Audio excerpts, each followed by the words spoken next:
Bonjour à toutes, bonjour à tous. Merci de nous rejoindre sur Ecclesia TV. Voici les titres de cette édition. Le dimanche 28 novembre 2021, premier des 4 dimanches de l'Avent, l'ensemble des différentes paroisses de l'archidiocèse d'Abidjan a vécu un temps de recollection pour se préparer à la venue du Christ à Noël. Un compte rendu de notre équipe de reportage vous sera proposé dans cette édition. Signalé pour la première fois il y a moins d'une semaine à l'Organisation mondiale de la santé en Afrique du Sud, le nouveau variant du Covid-19, Omicron, a été depuis identifié du Pacifique à l'Europe, en passant par le Canada, amenant une quarantaine de pays à annoncer des restrictions de voyage. Le dimanche 28 novembre 2021 a débuté le temps de l'Avent à Nessé. Ce fut l'occasion pour l'ensemble des paroisses de l'archidiocèse d'Abidjan d'organiser un temps de recollection. Notre équipe a sillonné la communauté paroissiale de Notre-Dame du Perpétuel Secours et celle de Sainte-Jeanne d'Arc de Trècheville, dans le doyenné Nicolas Obo. Reportage Pierre Richemont, commentaire Morel Pouty.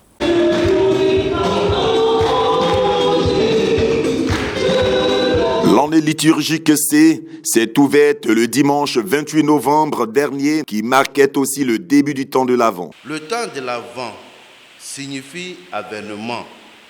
C'est le temps de la venue du Seigneur. Et nous, chrétiens, nous pensons tous à Noël. Son éminence Jean-Pierre Cardinal Coutois, archevêque métropolitain d'Abidjan, a souhaité que le premier dimanche de l'Avent soit un jour de recollection pour les chrétiens de sa circonscription ecclésiastique. Le révérend père Zabsonré Emmanuel, curé de la paroisse Notre-Dame du Perpétuel Secours de Trècheville, par ailleurs père doyen du doyenné Nicolas Obo, se prononce sur l'importance de ce temps de recollection.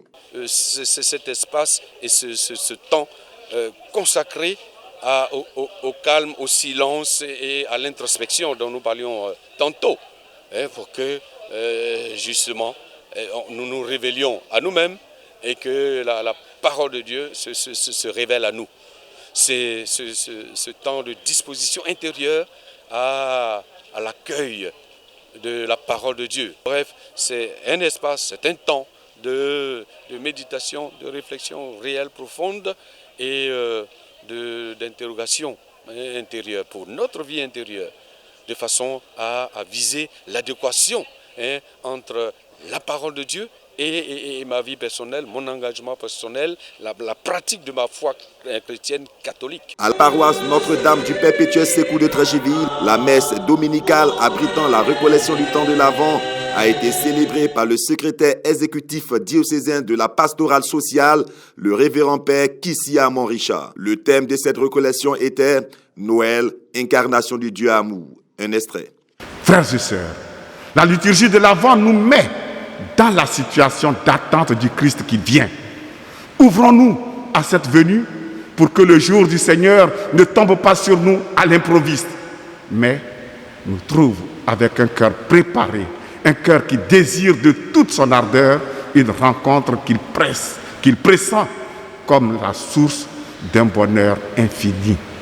Oui, frères et sœurs, nous marchons vers Noël et ce temps de l'Avent nous est donné pour nous préparer à reconnaître notre Dieu qui vient à nous toujours, caché sous le sein de la personne qui a de la place pour l'accueillir. Du côté de la paroisse Sainte-Jeanne d'Arc de Trècheville, la recollection a été animée par le révérend père Alphonse Zegbéi, curé de la paroisse de Notre-Dame de la Paix d'Upoyo dans le département Soubré, appartenant au diocèse de San Pedro. Dans son homélie, le révérend père a invité les fidèles à prendre les dispositions pour bien vivre ce temps de l'Avent. Nous devons changer, préparer la venue du Seigneur.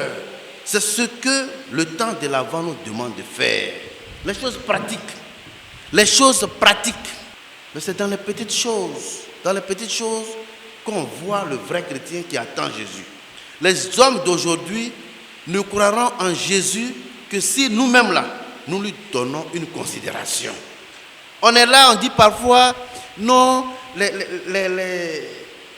rosicruciens, les francs-maçons, les sorciers, ça marche. Mais c'est parce qu'ils croient en leur affaire. Ils croient en leur affaire. Et c'est ça qui leur apporte les grâces. Mais toi, tu ne crois pas en ton Jésus. Chaque matin, tu te laves, tu fais tout. Tu as la chorale, tu as la Légion de Marie, tu as la Légion du renouveau problématique, tu es partout. Mais en réalité, ta foi n'est pas dedans. Les actes que tu poses sont nuls. c'est du théâtre. Il faut qu'on change. Des chrétiens aussi, parfois, qui dénigrent leurs prêtres, qui parlent mal. Ils sont là spécialement pour parler mal des prêtres. Ils sortent de l'église, ils s'en vont. Le curé a dit ça, le vicaire a dit ça. Ils se téléphonent ailleurs. C'est ça qu'il faut changer.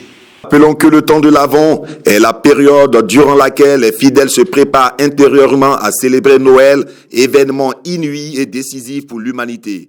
Il dure 4 semaines et cette année, il prendra fin le 24 décembre. Santé à présent, le nouveau variant du coronavirus Omicron continue de se propager dans le monde entier avec de premiers cas au Canada, semant l'inquiétude et poussant de plus en plus de pays européens à fermer à nouveau leurs frontières aux voyageurs étrangers. Les détails avec Morel Poti.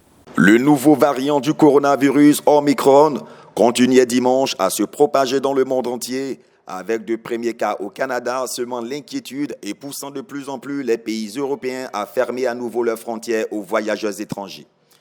Dernier en date, le Canada a annoncé dimanche 2 cas chez des personnes ayant voyagé récemment au Nigeria et qui ont été placées à l'isolement à Ottawa. Alors que la pandémie a déjà fauché plus de 5 millions de vies dans le monde depuis fin 2019, l'arrivée durant la semaine écoulée du variant Omicron a été jugée préoccupante par l'Organisation mondiale de la santé, OMS.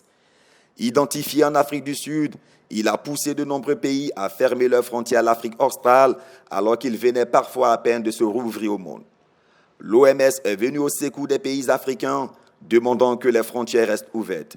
Se jugeant déjà punis pour avoir révélé l'existence du variant, l'Afrique du Sud a demandé la levée immédiate et urgente des restrictions de voyage. Le Malawi a dénoncé des restrictions de voyage relevant de l'afrophobie. Dans l'immédiat, le prestigieux hôpital Bambino Gesù de Rome a publié une première image du nouveau variant qui montre qu'il présente beaucoup plus de mutations que le variant Delta actuellement dominant. L'Israël a imposé le test PCR et la quarantaine même à ses ressortissants vaccinés. Outre le Canada, Israël et l'Australie, la présence du variant Omicron est confirmée en Afrique du Sud, au Botswana, à Hong Kong et dans plusieurs pays d'Europe, Belgique, Allemagne, Italie et République tchèque.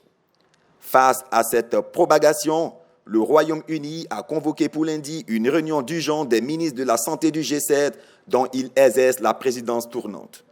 Selon le groupe d'experts de l'OMS, les données préliminaires suggèrent que le variant Omicron présente un risque accru de réinfection. Jamais un variant n'avait provoqué autant d'inquiétude dans le monde depuis l'émergence de Delta, déjà très contagieux. Sur tous les continents, notamment en Europe, nombreux sont les États qui se ferment à des pays d'Afrique australe, dont l'Afrique du Sud, le Botswana, le Zimbabwe, la Namibie, le Lesotho, l'Eswatini, le Mozambique, mais aussi les États-Unis qui venaient de se rouvrir au monde début novembre. Les frontières seront fermées à partir de lundi aux voyageurs venant de 8 pays d'Afrique australe. Du côté des fabricants de vaccins AstraZeneca comme Pfizer, BioNTech, Moderna et Novavax se sont déclarés confiants dans leur capacité à combattre la souche Omicron. Et pour finir, 30 rhinocéros blancs introduits au Rwanda, un transfert de mastodontes inédit. Ils ont été installés dans le parc national de l'Akagera dans l'est du pays. Il aura fallu 2 jours, un Boeing 747, 80 personnes et 900 000 € pour que ces animaux pesant jusqu'à 2 tonnes effectuent ce voyage d'environ 3400 km depuis l'Afrique du Sud. C'est le plus important transfert de l'histoire pour ces mastodontes menacés. Le rhinocéros blanc du Sud, l'une des 2 sous-espèces de rhinocéros blanc, est aujourd'hui considéré comme menacé de disparition avec environ 20 000 individus selon le Fonds mondial pour la nature. Il est classé comme quasi menacé par l'Union internationale pour la conservation de la nature. Son habitat naturel est l'Afrique australe, dont l'Afrique du Sud, la Namibie et le Zimbabwe. Mais il a également été introduit au Rwanda, au Kenya, afin de lutter contre la menace du braconnage. Et voilà, c'est la fin de cette édition. Merci de l'avoir suivi. Merci de rester fidèle à la télévision catholique Ecclesia TV.